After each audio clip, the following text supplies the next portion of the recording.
Olá, bem-vindos ao canal Singular.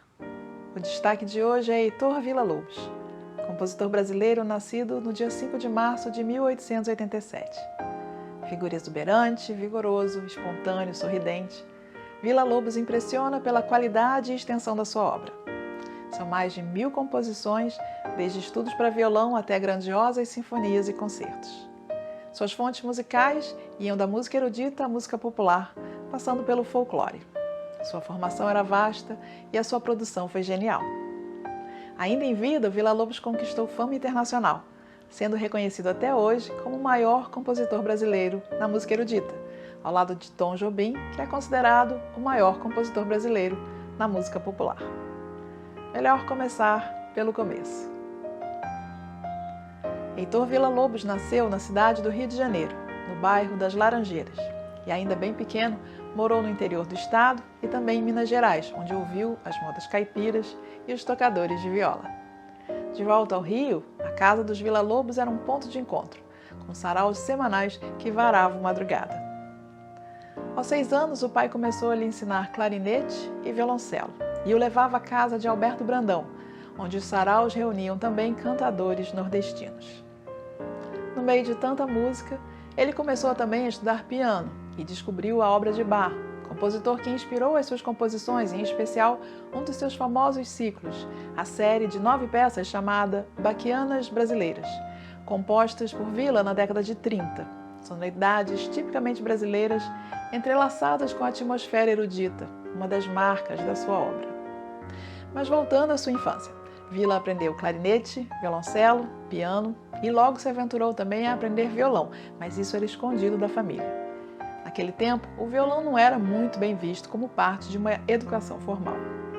Mas para Villa, o violão, assim como o violoncelo, marcou presença em toda a sua vida. E na juventude, o aproximou do choro, um gênero musical carioca nascido do encontro entre músicos eruditos e populares, a primeira música urbana tipicamente brasileira. Villa tinha 16 anos quando começou a frequentar a loja Cavaquinho de Ouro, um famoso ponto de encontro dos chorões que acabariam se tornando seus companheiros. Anacleto de Medeiros, Catulo da Paixão Cearense e Ernesto Nazaré, que se tornou seu amigo e a quem o Villa dedicaria o Choro número 1, uma peça para violão solo, a primeira do ciclo Choros, uma obra colossal de 16 peças compostas por ele na década de 20. Mas voltando ao jovem de 16 anos que frequentava o Cavaquinho de Ouro, os grupos de choro eram formados por flauta, violão e cavaquinho. E para ser um bom chorão era preciso ser bom em improviso e também um certo virtuosismo, já que os chorinhos eram todos bem rápidos, tudo sincopado, bem brasileiro, bem carioca. No meio daqueles grupos de chorinho, Villa-Lobos era o violão clássico. Além dessa rica vida musical carioca, Villa-Lobos fez algumas viagens pelo Brasil. E por onde ele passava, não só ele recolhia temas folclóricos regionais, como se inspirava em tudo que encontrava. Da fauna e flora aos movimentos das pessoas, tudo para ele virava música. Um dos grandes exemplos é o famoso Trenzinho do Caipira, que ele compôs em 1930 e faz parte do ciclo das Bachianas Brasileiras que nós citamos antes.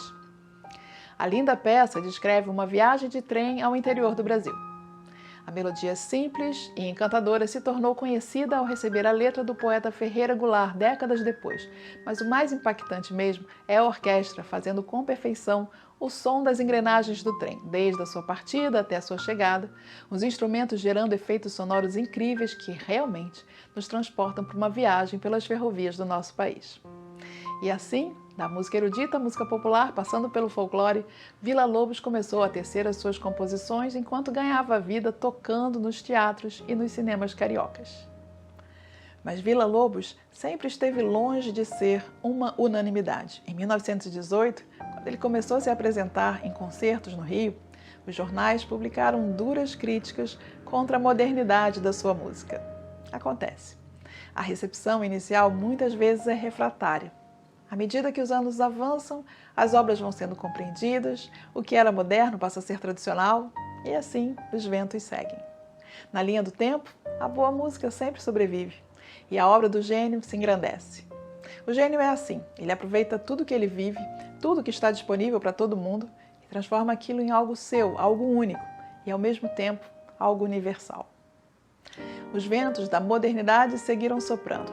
Em 1922 surge um movimento nas artes, oficializado em São Paulo na Semana de Arte Moderna. Convidado por Graça Aranha, Villa-Lobos aceitou participar. Conta-se que ele foi vaiado, não por sua música, mas por ter entrado no palco de casaca e chinelos. Os chinelos, segundo ele, teriam sido usados por conta de uma crise de gota. Seja lá como for, a semana foi descrita como turbulenta, tanto por quem a criticava, quanto por quem a enaltecia. E Villa-Lobos foi acusado de ser um seguidor ostensivo de Debussy, um desorganizador do senso musical. Coisas da modernidade. Em entrevistas, décadas depois, Villa reconheceu que a Semana de Arte Moderna fez um bem imenso ao romance e à poesia, mas não aportou grande coisa à música brasileira.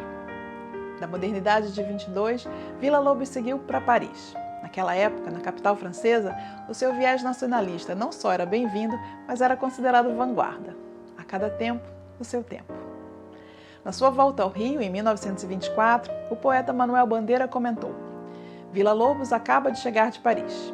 Quem chega de Paris, espera-se que chegue cheio de Paris. Entretanto, Villa-Lobos chegou cheio de Villa-Lobos. Villa parecia ser assim, sempre e cada dia mais Villa-Lobos.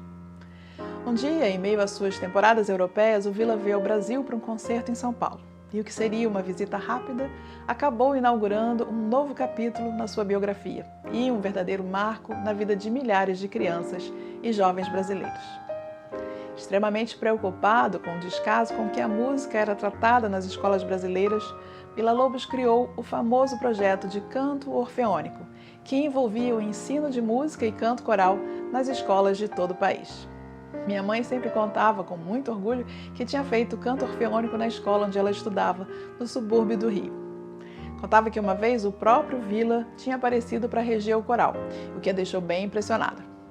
Ele era mesmo uma figura impactante e fez parte da vida de muita gente. Uma das minhas amigas contou que seus pais se conheceram dentro do projeto do canto orfeônico, ainda jovens, e acabaram se casando. Para incrementar ainda mais o projeto que tanto amava, em 1942, Villa-Lobos criou o Conservatório Nacional de Canto Orfeônico, não só para formar professores, mas também para promover trabalhos de musicologia brasileira, para realizar gravações de discos, editar partituras. No conservatório, o Villa seguia com aquele seu estilo apaixonado. Ele não lecionava uma disciplina específica, mas vivia visitando as salas de aula, fazendo perguntas, orientando alunos, professores. Práticas de solfejo a várias vozes, aulas de regência, folclore brasileiro, fisiologia da voz, análise musical. Sempre de modo simples, direto e divertido, adorava explicar às crianças seu método e a importância de tudo aquilo na formação delas. O conservatório viveu dias intensos, formou centenas de professores que, entusiasmados, atuavam nas escolas públicas onde, finalmente, o canto orfeônico passara a ser obrigatório. Ficaram famosas as concentrações grandiosas que chegavam a reunir até 40 mil alunos sob sua regência. Hermínio Belo de Carvalho relembra. No campo do Vasco, num dia 7 de setembro, e me lembro como se fosse agora, apareceu a figura do maestro no meio do campo, sobre um palanque improvisado. Eu o vi muito de longe. Eu era um entre milhares de outros meninos, e toda aquela balbúrdia cessou, como por encanto, quando o maestro ergueu seus braços. Não, eu ainda me recusava a acreditar. Ele não conseguiria, nós éramos muitos. Um coro magnífico, como um estrondo, ecoou no estádio. Eu mesmo me surpreendi cantando, atônito, e para mim não havia mais ninguém ali, senão aquele feiticeiro de tantas lendas, um Deus com o visível milagre exposto e presenciado por milhares de crianças além de mim. Lembro que meus olhos de menino ficaram turvos e dourados. Grande compositor e educador, já consagrado internacionalmente em suas temporadas pela Europa e pelos Estados Unidos, em 1947, Villa-Lobos fez sua primeira cirurgia em Nova York. Depois da cirurgia, ele não só se recuperou, como passou a compor com um vigor ainda maior. Na verdade, os últimos 11 anos da sua vida foram de intensa atividade. Obras grandiosas surgiram nesse período. Em 17 de novembro de 1959, aos 72 anos, o Villa-Lobos morreu na sua casa, no Rio de Janeiro, ao lado da sua devotada esposa Arminda, a Mindinha. Um Um pouco antes, já muito debilitado, Villa-Lobos recebeu a bênção de um padre, que tinha sido seu aluno. Seria o momento da sua última confissão, mas como ele estava semiconsciente, o padre disse à sua esposa: "Ora, quem compôs a 10ª Sinfonia está perdoado de todos os seus pecados." Villa-Lobos, um dos maiores compositores do mundo, dizia que as suas obras eram como cartas que ele havia escrito para a posteridade, sem esperar resposta. Lirismo, bravura, dissonâncias, contrapontos, arroubos, modernidades, brasilidades. 1000 cartas de um gênio. A posteridade agradece. E assim, inspirados na grandeza da música brasileira, nós encerramos o nosso episódio de hoje. Se você gostou, já sabe. Curte, compartilha com quem gosta de música, se inscreve no canal, acompanhe os episódios da série Hoje na Música e os outros projetos do canal Singular. Vai ser uma alegria ter a sua companhia. Um abraço e até a próxima!